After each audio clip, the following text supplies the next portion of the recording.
Bonjour mon père, comment allez-vous? Très bien, bonjour Ivan. Et toi, comment vas-tu? Je vais bien mon père. Je suis venu à votre rencontre découvrir l'envers du décor des prêtres. Et on le fait sur mon TikTok. Première partie, l'identité. Pouvez-vous vous présenter mon père? Je suis le père Lattès Wenceslas Martial, curé de la paroisse Saint-Mathias Kalemba Lumumba, du diocèse de Yopougon, depuis 12 ans ordonné. Je suis membre de la communauté de l'Emmanuel, je suis l'aumônier national des scouts catholiques de Côte d'Ivoire et au niveau diocésain, je suis l'aumônier militaire adjoint, y compris aumônier des sports, loisirs. Si cette paroisse était un mot, ce serait lequel? Simplicité et joie.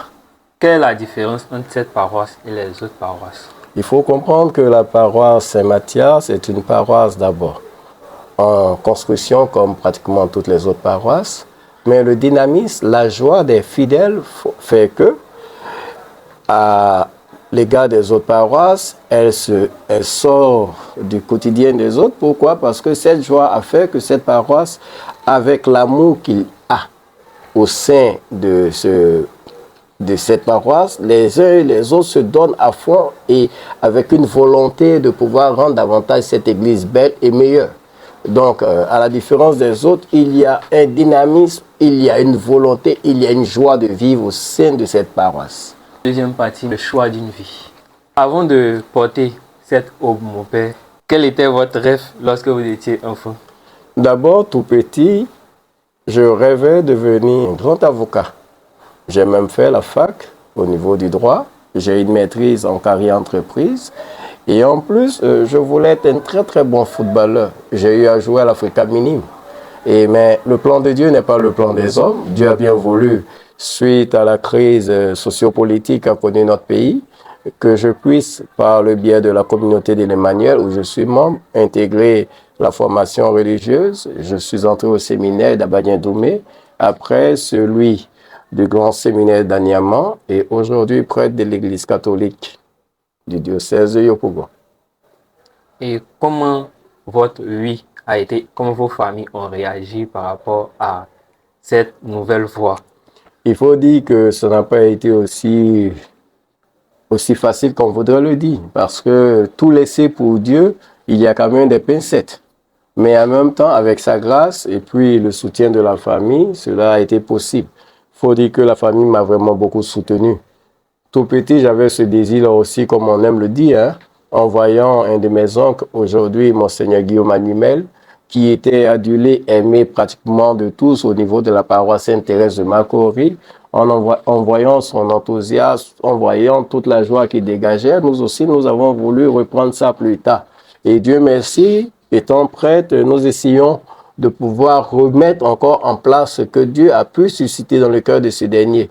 Pas une copie conforme, nous ne sommes pas là pour une imitation, mais nous demandons à Dieu de nous donner la force nécessaire de pouvoir rendre son peuple joyeux au travers de ce sacerdoce que nous vivons avec lui, car c'est lui qui est l'auteur du sacerdoce et celui-là même qui nous fait participer à son sacerdoce. Car vraiment, ça a été un vrai oui. La troisième partie, prêtre mais humain. Est-ce que vous arrive de douter parfois lorsqu'il y a des situations difficiles pour vous? Douter, c'est un peu trop dit. Douter de mon appel? Non, parce que l'appel, c'est un oui définitif. Douter de la puissance, de la capacité, de la gloire de Dieu? Non, je ne peux douter parce que Dieu est celui qui produit tout.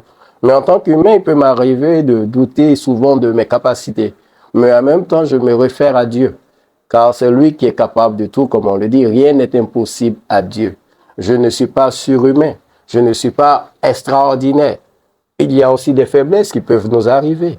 Mais en même temps, en mettant toute notre confiance en Dieu, nous savons que celui-là, lorsqu'il est avec nous, rien ne pourra nous ébranler. Nous sommes convaincus qu'en mettant notre foi et notre confiance, notre force en Dieu, nous sommes toujours meilleurs et vainqueurs. Toujours meilleurs et vainqueurs. On retient ça. Maintenant, nous, les laïcs, les communs du mortel, comme j'aime le dire, on imagine toujours les prêtres en train de prier. Je voudrais savoir, est-ce que les prêtres n'ont pas d'autres activités comme nous? Comment vous meublez vos journées?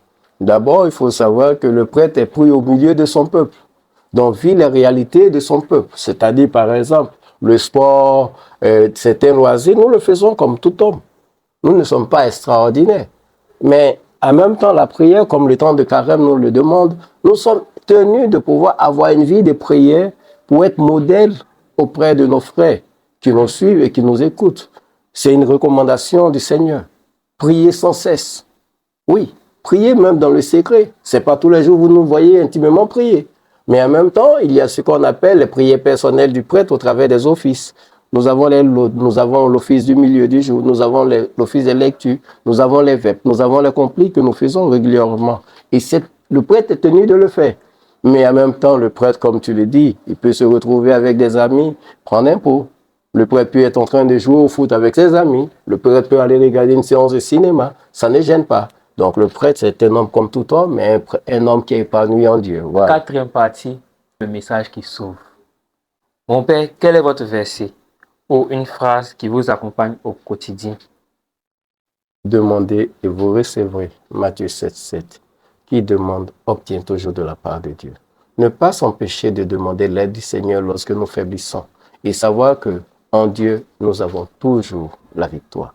Le Père éternel, par son Fils, est là pour nous accompagner en tout temps et en tout lieu.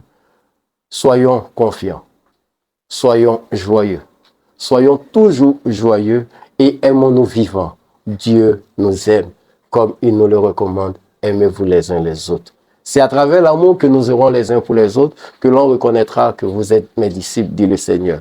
Oui, mon fils, ce que je pourrais dire, demandons toujours l'aide de Dieu. Dieu nous sera d'un secours formidable. Maintenant, vous allez regarder la caméra. Et derrière cette caméra, il y a un jeune qui veut tout abandonner. Qu'est-ce que vous pouvez lui dire? Aujourd'hui, à la demande du Seigneur, Abraham a tout laissé. Abraham a quitté sa patrie, sa famille. Abraham s'est aventuré dans l'inconnu. Toujours sous l'appui du Seigneur, Abraham aujourd'hui est considéré comme le père de tous les croyants. Lorsque tu t'abandonnes à Dieu, mon cher frère, mon cher fils, sache que ce n'est pas toi qui guides tes pas. C'est Dieu qui te guide, c'est Dieu qui te dirige et c'est Dieu qui te soutient. Aie toujours confiance en Dieu. Ne te jette pas dans l'inconnu parce que toi tu le désires, mais demande l'aide de Dieu parce que lui, il le veut pour toi. Quand Dieu veut, Dieu réalise et rien n'est impossible à Dieu. Ne regarde pas tes moyens, ne regarde pas tes capacités. Fais simplement et confiance à Dieu, tu verras la gloire de Dieu. Dieu est bon et il est bon pour tous. Que Dieu vous bénisse. Dans la cinquième partie, mot de fin et l'actualité. Selon vous, comment bien vivre son temps de carême en tant que chrétien catholique? Bien vivre son temps de carême, c'est observer ces 3 recommandations. Les 3 P. Partage. Partager avec les autres. Dieu ne demande pas de partager le superflu ou encore ce qu'on a en excédent. Dieu demande de partager ce qu'on a. Si j'aime manger un bon foutou à la sauce graine avec la viande de paiement, il faudrait que je puisse partager ce plat avec mon frère.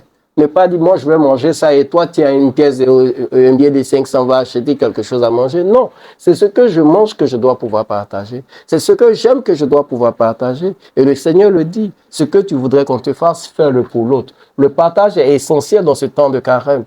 Il faudrait que nous puissions avoir en esprit que l'autre est comme moi. L'autre a ses besoins, mais en même temps n'est pas toujours capable de satisfaire ses besoins. Je suis le bras, je suis les pieds, je suis aussi la bouche de Dieu. Au travers de mon acte, au travers de mon aide, Dieu réalise l'impossible dans la vie de l'autre et l'autre, en le recevant, dit merci à Dieu. Ce merci qui me revient à moi, mais va vers Dieu et Dieu en retour bénit ma personne par ce partage. En plus de ce partage, Dieu dit prier. Pour moi, la prière, c'est ce câble-là qui relie le secteur à l'appareil. Aujourd'hui, tous nous sommes connectés à nos portables. Sans le portable, aujourd'hui, il y a des gens qui ne dorment pas. Mais s'il n'est pas chargé, comment tu pourras l'utiliser? Et c'est ça. Notre corps a besoin de prière. La prière est ce câble qui nous relie au secteur, comme on le dit. Donc, la prière est ce qui va nous relier à Dieu. Tant que nous n'avons pas Dieu dans nos vies, nous sommes éteints. Il faut que cette prière-là soit constamment en nous, avec nous et pour nous, afin que Dieu nous nourrisse de sa force, de sa joie et de son amour. Elle est essentielle. Jésus se retirait pour prier. Nous devons imiter le Maître. Nous devons avoir des vies de prière. Nous devons sans cesse prier pour être connectés à Dieu. En plus de la prière, comme il le dit aussi, la pénitence. Lorsqu'on parle de pénitence, on parle de jeûne. Lorsqu'on parle de pénitence, on parle de pardon. Lorsqu'on parle de pénitence, on parle de réconciliation. Si je suis en palabre avec mon frère, le moment est propice, le moment est favorable de me réconcilier. Demander pardon du fond de mon cœur. Dieu le dit, soyez miséricordieux comme votre Père Céleste est miséricordieux. Que je puisse prendre ce temps de carême pour me réconcilier avec d'autres, pouvoir demander pardon et accorder mon pardon à l'autre. Pouvoir jeûner, parce que souvent, nous avons des esprits en nous que nous voulons nous débarrasser, mais nous ne savons pas comment. Mais le Seigneur nous dit, au travers du jeûne, au travers de la prière, ces esprits-là ne pourront pas tenir, ces esprits vont fuir. Aujourd'hui, on pense que nos frères musulmans, et je les salue au nom de Jésus-Christ, prennent la capacité et la paix de jeûner 30 jours. Mais pourquoi nous ne sommes pas capables de jeûner une journée entière?